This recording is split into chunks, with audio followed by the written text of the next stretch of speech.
Sumainyo ang Panginoon. At sumaiyo rin. Ang mabuting balita ng Panginoon ayon kay San Mateo. Papuri sa iyo, Panginoon. Noong panahong iyon, sinabi ni Jesus sa kanyang malagad, "Kung magkasala sa iyo ang kapatid mo, puntahan mo siya at kausapin ng sarilinan. Kapag nakinig siya sa iyo at ang pagsasama niyong magkapatid ay napapanauli mo at napapanumbalik mo siya sa Ama. Ngunit kung hindi siya makinig sa iyo, magsama ka pa ng isa o dalawang tao upang ang lahat ng pinag-usapan ninyo ay mapatunayan ng 2 o 3 saksi. Kung hindi siya makinig sa kanila, sabihin mo ito sa pagtitipon ng simbahan, at kung hindi pa siya makinig sa natitipong simbahan, ituring mo siyang hentil o isang publikano. Sinasabi ko sa inyo, anumang ipagbawal ninyo sa lupa ay ipagbabawal sa langit, at anumang ipahintulot ninyo sa lupa ay ipahihintulot sa langit. Sinasabi ko pa rin sa inyo, kung ang 2 sa inyo dito sa lupa ay magkaisa sa paghingi ng anumang bagay sa inyong panalangin, ipagkakaloob ito sa inyo ng aking Amang nasa langit. Sapagkat saan mang may 2 o 3 nakakatipon dahil sa akin, naroon akong kasama nila." Ang mabuting balita ng Panginoon. Pinupuri ka namin, Panginoong Heso Kristo. Magsiupo ang lahat. Mga minamahal kong kapatid, ang ating mga pagbasa at mabuting balita ay nagtuturo sa atin kung paano ba tayo tunay na makapagpapatawad ng ating kapwa. Paano ba natin isasabuhay yung itinuturo sa atin ng ating Panginoong Hesus na mabuhay sa pag-ibig sa pamamagitan ng pagpapatawad. Mga minamahal kong kapatid, siguro po ito yung pinakamahirap gawin bilang isang Kristiyano at tagasunod ng ating Panginoon. Ito po yung magpatawad. At bakit mahirap? Minsan kasi yung gumawa sa atin ng kasalanan, parang hindi nagsisisi na ginawan tayo ng mali at masama. Parang minsan tuwang-tuwa pa, o kaya naman walang pakialam. Dagdag pa dito, yung nakakasakit lamang sa atin yung mga malalapit sa atin. No, minsan, pamilya natin, kapamilya, kamag-anak, malapit na kaibigan, yung mga taong malapit sa atin. Kaya nga, hirap na hirap tayong magpatawad at tanggapin yung katotohanan na dapat itong mga taong ito ay siyang nagmamahal at umiibig sa akin. Pero bakit sila yung unang nananakit sa akin at gumagawa ng hindi maganda? Minsan napasabi na rin po siguro kayo, buti pa yung ibang tao, no? Kahit wala naman kaming ugnayan, mabuti sa akin. Pero ang katotohanan, mga minamahal kong kapatid, tanging yung mga mahal lang naman natin yung nakakasakit sa atin. Bakit? Kasi sila yung mga tao na minamahal din natin. Yung mga ibang tao, kapag ginawan tayo ng hindi maganda, minsan wala tayong pakialam kasi wala naman sila sa atin. Pero ano ba yung itinuturo sa atin ng pagpapatawad na ito? Narinig po natin sa ating mabuting balita, nagturo po ang ating Panginoong Hesus ng 4 na stages upang tayo'y makipag-ayos, makipagkasundo sa ating kapwa. Ano po yung una? Yung una, sabi, ito po'y fraternal correction. Yung una, anong sabi? Ang unang paraan, kausapin mo muna ng sarilinan. Talk to him in private. Bakit? Ano bang iniiwasan dito? Iniiwasan dito yung dagdag na maraming mga komento na pwedeng magpalala ng sitwasyon ninyo. Kung meron kayong problema sa isa't isa, na sa inyong 2 lang, kayo lang yung involved, kailangan lumapit ka at pag-usapan ninyo. Kailangan pag-usapan upang hindi na lumaki yung issue. Ngayon, pwedeng maging defensive at hindi tanggapin yung pagtatama at paniwalaang siya yung tama, ikaw yung mali. O dito na papasok yung pangalawang sinasabi ng ating Panginoon. Pangalawa, magsama ka ng 1 o 2 para maging saksi dun sa pag-uusap nyo. No? From private to semi-private. No? Ibig sabihin, may involved ng mga tao. At itong mga tao ito ay makakatulong na maunawaan ng ating nakasamaan ng loob na hindi lang ikaw yung may tingin yan. Maliliwanagan ka rin, baka ikaw rin yung may mali. No? Kaya nga, ini-involve natin yung ibang tao. Yung pangatlo, anong sabi? Tawagin ng simbahan. Ito, inilalabas na sa ating simbahan yung problema. Bakit? Kasi naapektuhan na yung community nung gulo na nangyayari sa inyong dalawa. Kaya nga, ito'y pagtulong din doon sa nagawa ng hindi maganda at doon sa taong gumawa. No? O doon sa ginawan ng hindi magandang bagay. So ito yung pagtulong at pag-alalay at pag-resolve din bilang tulong o remedy sa simbahan dahil ito ngayon naging dahilan upang magkaroon din ng sugat ang isang komunidad. Pero alam niyo po mga minamahal kong kapatid, merong pang-apat. At dito po aminin ko sa inyo, medyo nahirapan po ako na pagnilayan o sabihin na nating tanggapin, no? Sa una. Kasi anong sabi dun sa pang-apat?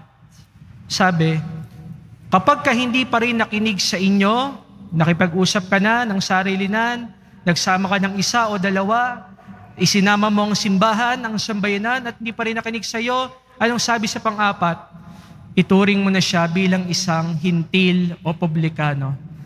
Sabi ko, ito na pala yung sagot. Hindi pala ako forever na magtitiis, pero mali pala ako. No? Hindi pala yun yung ibig sabihin noon. No?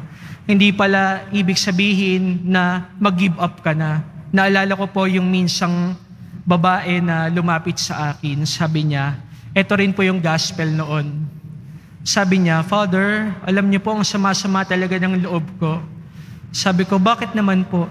Kasi Father, yung kapatid ko, naturingan kong kapatid, siya yung nagiging dahilan para kami magkahiwa-hiwalay pa at mag-away-away magkakapatid.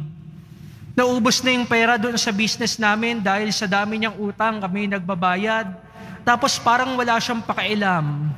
Sorry po for the word, black sheep siya. No? Siyempre po, no, referring to that fourth, no, na pamamaraan, sabi ko po, hindi ganun yung ibig sabihin ng ating Panginoon.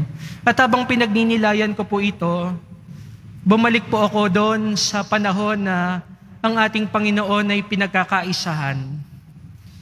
Nung pinagtulong-tulungan siya ng mga dalubhasa sa batas, Pariseo at Skriba, nung mga Saduceo na hindi naman nagkasundo-sundo upang siya'y parusahan, inisip ko, sabi ko, meron bang pagkakataon na yung Diyos nagreklamo o nagsalita ng hindi maganda dun sa mga taong umuusig sa Kanya at sinabi niya, napaparusahan ko kayo.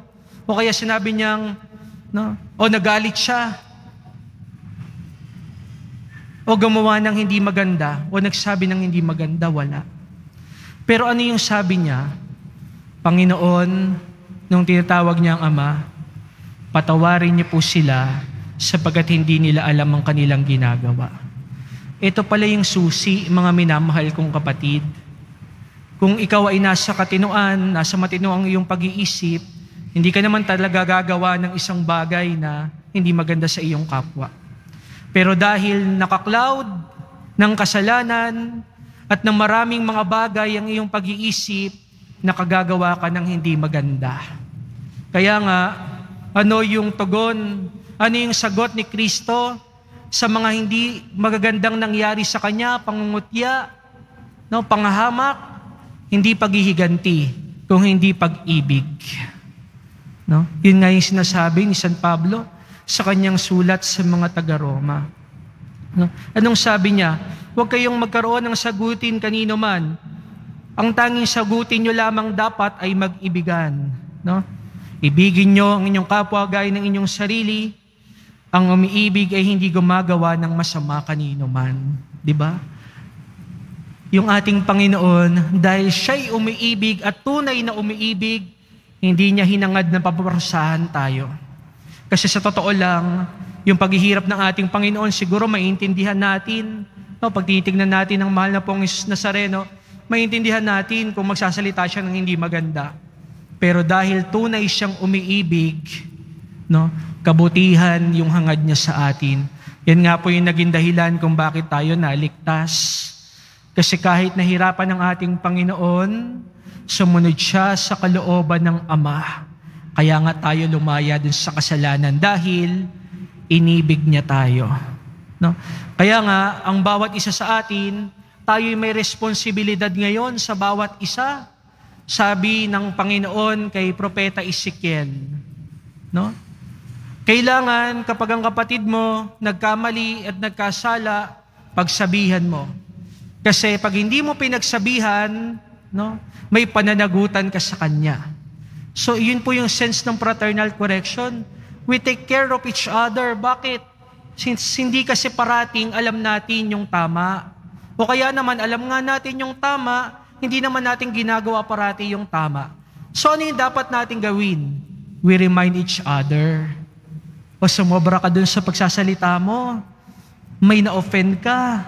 No? Tayo din, we should be courageous enough, no, to tell that person na hindi maganda yung ginawa sa atin. Kasi yung iba sa atin, tatahi-tahimik nga, pero kung ano-ano naman yung sinasabi. No? Ichinismis na.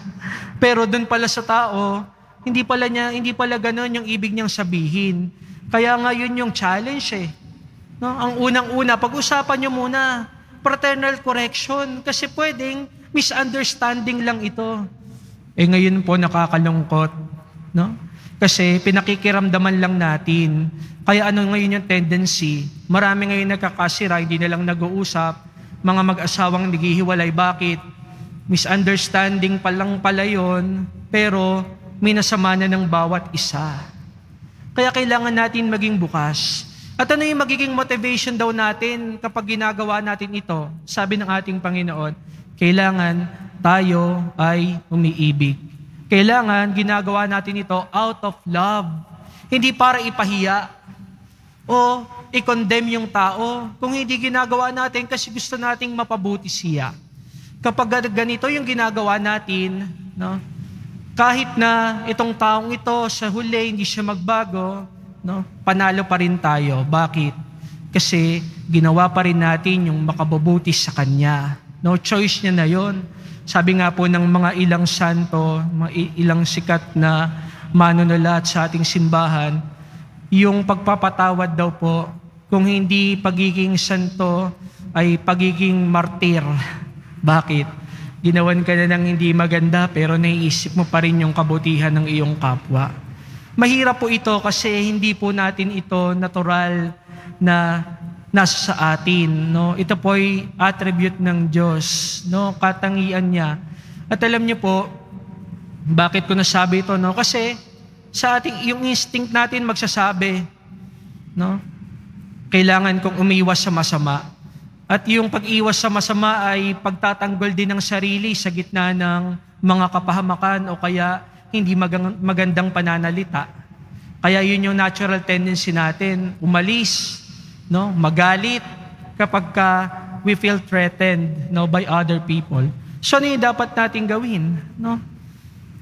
Manatili, no? Sabi po, merong panglima dun sa step, no? At ito na po yung bubuo nun, no? Yung kabuuan niya. Ano ngayon gagawin ko dun sa mga tao na patuloy na akong sinasaktan, no? Kailangan po, we treat them with compassion. Yung compassion po ay nanggaling sa salita na cum at pasio. Yung cum, with. Pasio, to suffer. So, ibig po sabihin niyan, to suffer with. Ano pala yung gagawin ko kapag yung mga tao o yung isang tao ang hirap-hirap mahalin? Samahan ko. To journey with them. No? Samahan sila, wag silang sukuan. Kasi ganyan din po yung ginawa sa atin ng Panginoon. Hindi niya tayo sinukuan, sinamahan niya tayo. Pangalawa po at panghuling punto, doon naman po sa part ng naka-offend o nakagawa ng hindi maganda. Alam niyo po, ito'y nabasa ko ng matagal ng panahon, pero 5 to pero 3 na lang inaalala ko. No? Sabi daw, ang good apology, kailangan may 3 bagay. No? Una, kapag nakagawa tayo ng kasalanan, anong unang nating ginagawa? We apologize. No? Kaya nga nagsasabi tayo, paumanhin, sorry sa nagawa ko. May ikalawa pa yan, hindi lang natatapos dun sa sorry. Kasi yung iba, para lang manahimik ka no, sa mag-asawa, sorry na. O kaya naman sa kaibigan, oo na, ako na yung mali. Para na lang matapos na. Pero merong pag-ako nung nagawang mali. Sorry, una, sorry. Sorry sa nagawa ko sa iyo, hindi ko ibig na masaktan ka. May pag-ako ng kasalanan. Yun daw, no? Kailangan essential yun, no? Sorry at pag-ako ng kasalanan. Pero ito po yung pangatlo, madalas nakakalimutan. No? Ano yung magagawa ko upang makabawi sa iyo? No? Minsan yung iba natatapos sa una o sa pangalawa, pero nakakalimutan yung pangatlo. Bakit? Kasi meron kang nasaktan eh. Di ba? Meron kang nagawa ng hindi maganda. May nasira sa inyong ugnayan. At kapag may nasisira, anong dapat ginagawa natin? Nagsusumikap tayong ayusin. Kaya nga, kapag tayo nakakagawa ng kasalanan sa ating kapwa, hindi sapat yung we just apologize. Sometimes, we are not really sincere, no, saying it. No? Minsan, natatapos tayo sa pangalawa, ako na yung makasalanan para lang matapos na. No? Pero kailangan natin, pangatlo, gumawa ng paraan. Paano ba ako makakabawi dito sa taong nagawan ko ng hindi maganda? Wari ko po, pag ganito yung ating pag-iisip, no, sa ating kapwa, mas liligaya tayo sa ating buhay. Bakit? Wala tayong dadaling mabigat. No? Humingi man ng tawad o hindi, nagpatawad ka, wala kang daladala. Humingi man ng tawad o hindi ka nagpatawad, yung kaaway mo masaya. Ikaw, masama yung loob mo. Baka atakihin ka pa sa puso. Pero kapag nagpatawad ka na, ipinagpasa Diyos mo na, Panginoon, masama yung loob ko. Ako po ay humihingi ng tawad, pinapatawad ko na rin po yung aking kapwa, magaan yung loob mo. Bakit? Kasi hindi napupuno ng galit kung hindi pag-ibig at pangunawa sa kapwa. Kung ganito po yung ating pag-iisip, siguro mas mabuti ang mundo. Mas magiging maligaya. Kung ang bawat isa po mas pipiliin lang umibig tulad ng ginawa ng ating Panginoon, siguro po, no, kakaunti yung mga bagay na mangyayari na hindi maganda. Mawawala yung mga bagay na hindi naman dapat pinag-aawayan. No? At tayo nagiging totoo dun sa ating bukasyon. No? Na ang utos ng Diyos na mag-ibigan. Kaya nga po, sa pagpapatuloy ng ating pagdiriwang, yan po yung hilingin natin sa Diyos. No? Nanawa po, no, bagamat tayo may mahina, tayo mahirap magpatawad, no, punuin pa niya tayo ng pag-ibig upang tayo'y tunay na makapagpatawad sa ating kapwa, upang maakay natin ang bawat isa sa langit sa ating Panginoon. Amen.